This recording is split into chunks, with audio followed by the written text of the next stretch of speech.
انستجرام يكشف الواجهة الجديدة لأشرف بن شرقي.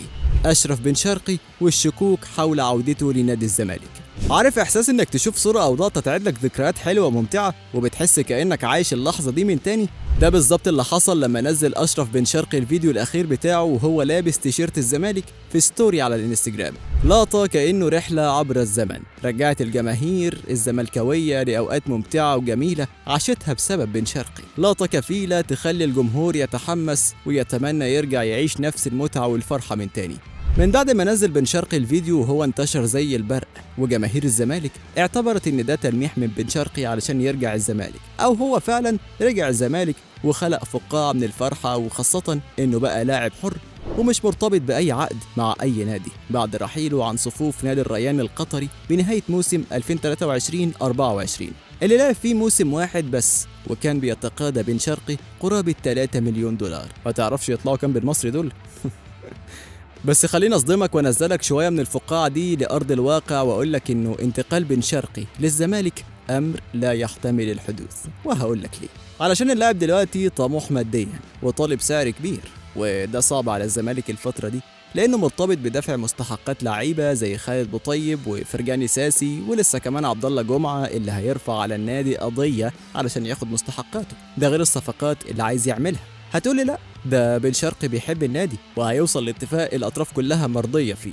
كلامك صح طبعا، وكل حاجة واردة في كرة القدم، وخاصة لما وكيل أشرف بن شرقي قال في تصريحات لقناة أون تايم سبورتس: كل شيء ممكن في كرة القدم، ومن المحتمل أن يعود بن شرقي إلى الزمالك مرة أخرى. كأنه يعني ساب الباب موارب. واستكمل وكيل بن شرقي أن اللاعب لديه عروضا من السعودية وقطر والإمارات ومن الدوريين الفرنسي والتركي أيضا، وأكد أن بن شرقي سيفاضل بين هذه العروض أو يختار العودة للزمالك. خليني أنا بقى أسألك مرة، ليه لحد دلوقتي بن شرقي ما وافقش على أي عرض فيهم؟ ده علشان هو مركز على العائد المادي ومقدر نفسه جدا من الناحية دي، وزي ما هيبذل جهده عاوز يشوف مكافأة على المجهود ده، ومفيش ولا نادي منهم حقق مطلبه. هيجي الزمالك ويحققه؟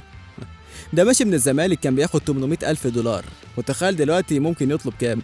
ده غير ان كان في اخبار بتقول ان فريق الوداد قدم عرض لأشرف بن شرقي بس رفضه علشان شايف انه لا يتمكن من تحقيق طموحاته المالية، ويفضل الانتقال إلى أندية أكبر قادرة على تحمل متطلباته المادية. وأهم حاجة إنه لحد دلوقتي لم يصدر أي بيان من نادي الزمالك، بس كل المقربين بيقولوا إن لا، مفيش تفاوض مع بن شرقي، ولحد دلوقتي بن شرقي معاه أسبوعين يفاضل بينهم ويستقر على العرض اللي هيشبعه ماديا.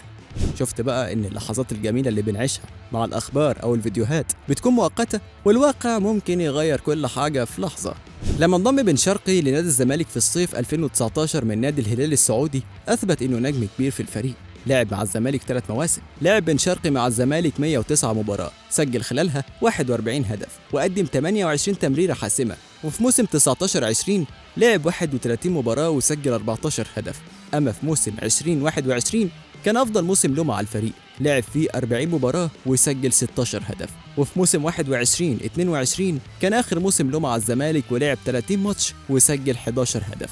خلال 3 مواسم مع الزمالك حصل بن شرقي على 6 ألقاب، منها الدوري المصري مرتين، وكاس مصر مرتين، وكاس السوبر المصري السعودي، وكاس السوبر الإفريقي.